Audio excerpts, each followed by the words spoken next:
Good morning, praise the lord. ઈશ્વરનો આભાર માનતા આવો આજનું વચન જોઈએ અને આજના વચન દ્વારા આજના દિવસની શરૂઆત કરીએ.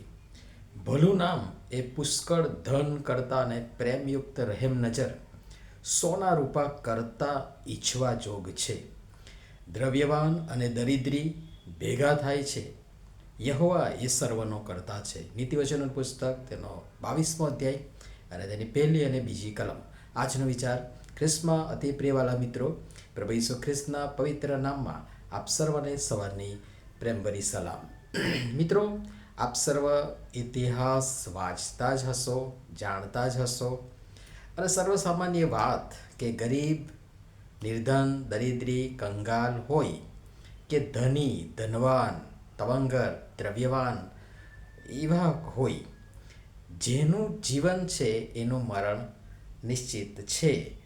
અને વળી જગીક માપદંડ પ્રમાણે ધનવાન અને નિર્ધન બંનેની માણસો પોતપોતાની વ્યવસ્થામાં અને જે તે માણસની ક્ષમતા પ્રમાણે તેની અંત્યેષ્ટિ કે અંતિમ ક્રિયા કે અંતિમ વિધિ થશે ને બાદમાં પછી દાટવું ને બાળવું કે અન્ય કોઈક વ્યવસ્થા જેની સમજણ અને જેવી વ્યવસ્થા એ પ્રમાણે થશે. પણ બંનેની એટલે કે દ્રવ્યવાન અને દરિદ્રીનો ફરક કે તફાવત ત્યાં પણ માણસોમાં અને ક્રિયાકર્મમાં પણ દેખાશે અને જણાશે. એકનું કોફિન બોક્સ જો વ્યવસ્થા થાય તો સામાન્ય હશે અને કેટલાકના તો કોફિન બોક્સ પણ નથી પડતા. જ્યારે બીજાનું કોફિન બોક્સ એ ઘરેણા જે આભૂષણો હોય છે કિંમતી, એ રાખવાના બોક્સ જેવું સુશોભિત અને ખૂબ સુંદર જણાશે. નનામી અને જનાજામાં પણ ક્યાંક આવો તફાવત જોવા મળશે અથવા તો તફાવત જણાશે. જેવી વ્યક્તિ, આપણે નિર્ધન અને ધનવાન, દરિદ્રી અને દ્રવ્યવાન આ કેટેગરીમાં જોઈ રહ્યા છે, તો એ તફાવત ત્યાં પણ જોવા મળશે. વળી માણસ પ્રમાણે એટલે કે જગીક માપદંડ મુજબ માણસોની સંખ્યા અને એમાં પણ પાછો તફાવત ઉડીને આંખે વળગે એવો જણાશે. મોટી સમૃદ્ધ વ્યક્તિ હશે તો એવી અને એ પ્રકારના લોકોની ભીડ ત્યાં હશે. નાની સામાન્ય ગરીબ, નિર્ધન, કંગાલ એવી વ્યક્તિ હશે તો એ પ્રકારના લોકો અને વજૂમ હશે. વળી ક્યાંક આવવા ખાતર આવનાર માણસો માત્ર એક પ્રક્રિયા કે વિધિ પતાવવા પૂરતા આવી 2-5 મિનિટ બતાવી પછી હાથ જોડી ચાલતી પકડશે.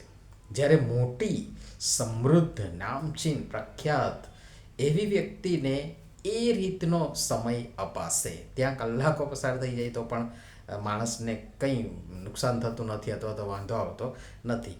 ઇતિહાસમાં એવા ઘણા પાત્રો થઈ ગયા. આપ સર્વ ઇતિહાસની વાત મેં શરૂઆતમાં કરી એટલે આપ સર્વ જાણતા જ હશો કે ઇતિહાસમાં એવા ઘણા પાત્રો થઈ ગયા છે કે જેઓ પાસે દુનિયાભરની તાકાત, સમૃદ્ધિ, મિલકત તમામ બધું હતું, પણ છેવટે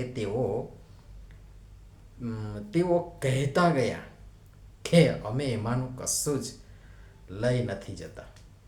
નામ માણસને 2 રીતે પ્રખ્યાત બનાવે છે અને લોકો તેમને યાદ કરે છે. એક, ભલાઈ, સારા કામ, સારું વર્તન, સારો સ્વભાવ વગેરેને કારણે, સારી સેવાને કારણે. અને 2, દુષ્ટતા, ભ્રષ્ટતા, ક્રૂરતા, દમન, શોષણ, અત્યાચાર વગેરે એ રીતે પણ માણસને યાદ કરવામાં આવશે. અને એમાં પણ ઘણા બધા પાત્રો ઉપર નીચે બંનેની કેટેગરીમાં તમે ઇતિહાસમાંથી લઈ શકો છો, મૂકી શકો છો, જોઈ શકો છો. વચન પણ આપણને કહે છે કે ભલું નામ એ પુષ્કળ ધન કરતાં અને પ્રેમયુક્ત રહેમ નજર એ સોના રૂપા કરતાં ઈચ્છવા જોગ છે. પણ વચન આપણને આગળ એ પણ કહે છે કે દ્રવ્યવાન અને દરિદ્રી ભેગા થાય છે.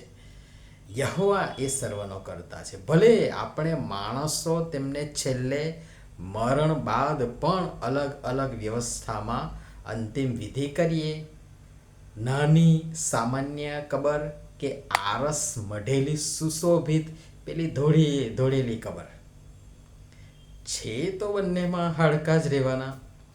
આ પણ માણસોની ભેદભાવભરી નીતિ અને સમજણ મુજબ એકની કબર સામાન્ય ધૂળ, માટી, પથ્થર હશે, બીજાની કબર સુંદર ચણેલી ટાઇલ્સ મઢેલી હશે. વચન કહે છે કે દ્રવ્યવાન અને દરિદ્રી ભેગા થાય છે. માણસોની વ્યવસ્થામાં છેલ્લે પણ જે ભેદભાવ ભલે આપણે રાખવામાં આવે, માણસોની વ્યવસ્થામાં રાખવામાં આવે, પણ ત્યાં તેમનું કામ અને નામ અને સ્વાર્થી વ્યવસ્થા ત્યાં પૂરી થઈ જાય છે. બધું થઈ ગયું. અહીંયા પણ ભેદભાવ લાવ્યા, કર્યું, ત્યાં પૂરું થઈ ગયું. પણ માણસ એ ભૂલી જાય છે કે ઈશ્વર એટલે કે યહોવા દેવ એ સર્વનો કરતા છે. માણસનો જો ચાલત, વાલા મિત્રો, તો નવા કારણનો પેલો બહુ સરસ પ્રસંગ, શ્રીમંત માણસ અને લાજરસ ભિખારી. માણસનો જો ચાલત, તો પેલા શ્રીમંત માણસે પૈસા, નામ, સ્ટેટસ, સમૃદ્ધિ અને વગના જોરે લાજરસ ભિખારીની જગ્યા લઈ એને પોતાની જગ્યાએ અને પોતે તેની જગ્યાએ જતો ના રે. પણ ના, આ બધું સાહેબ અહીં સુધી, અને એ પણ શરીરમાં પ્રાણ બાકી છે ત્યાં સુધી જ રહેવાનું. બાકી જેવું પ્રાણ પંખેરું ઉડી ગયું એવું માણસનું જોર ઘટે ને ગરીબ, નિર્ધન, દરિદ્રી, કંગાલ અથવા ધનવાન, શ્રીમંત, તવંગર, માલેતુજાર બધા ભેગા થાય કબરમાં, ધૂળમાં, રાખમાં. પછી પરમેશ્વર તેમના માપદંડથી, એમના પોતાના માપદંડથી માણસોના નહીં, અદલ, ન્યાય અથવા તો ઇન્સાફ કરશે. તેઓ એમ નહીં વિચારે કે આ બિચારો બહુ ધની, ધનવાન, શ્રીમંત, દ્રવ્યવાન એટલે એમને અલગ રાખો, એમને સારી સુવિધા આપો, મિષ્ટાન, ખાનપાન, તેમની સેવા ચાકરી કરો. ના, એ આ પણ માણસોની વ્યવસ્થા કે માનસિકતા છે, ઈશ્વરની નહીં. આપણને પુષ્કળ ધન મળ્યું તો ઈશ્વરનો આભાર માનીએ અને એની સાથે પુષ્કળ દયા, નમ્રતા, ભલાઈ, પ્રેમયુક્ત રહેમ નજર પણ ઈચ્છવા જોગ છે. આપણે ભલાઈ કરી આપણું નામ ભલાઈના કામો માટે લેવાય એ દિશામાં પ્રયત્ન કરીએ. પ્રભુ સમજવા પણ સર્વની સહાય થતા મદદ કરો. નમીએ પ્રાર્થના કરીએ. પ્રેમાળ પરમેશ્વર પિતા, અમને સોના રૂપા અને પુષ્કળ ધનના બદલે, અને જો અમારી પાસે એમાંનું થોડું પણ હોય તો તેનો સદુપયોગ ભલાઈના કામમાં કરી ભલું નામ કમાઈએ. કારણ કે આખરે દ્રવ્યવાન અને દરિદ્રી ભેગા થાય છે તમારા વચનના કહ્યા પ્રમાણે. કારણ કે તમે, હે યહોવા દેવ, તમે એ સર્વના કરતા છો. કૃપા કરી અમને સમજવા સહાય થતા મદદ કરો. પ્રભુ ઈસુના નામમાં આમેન. ધન્યવાદ.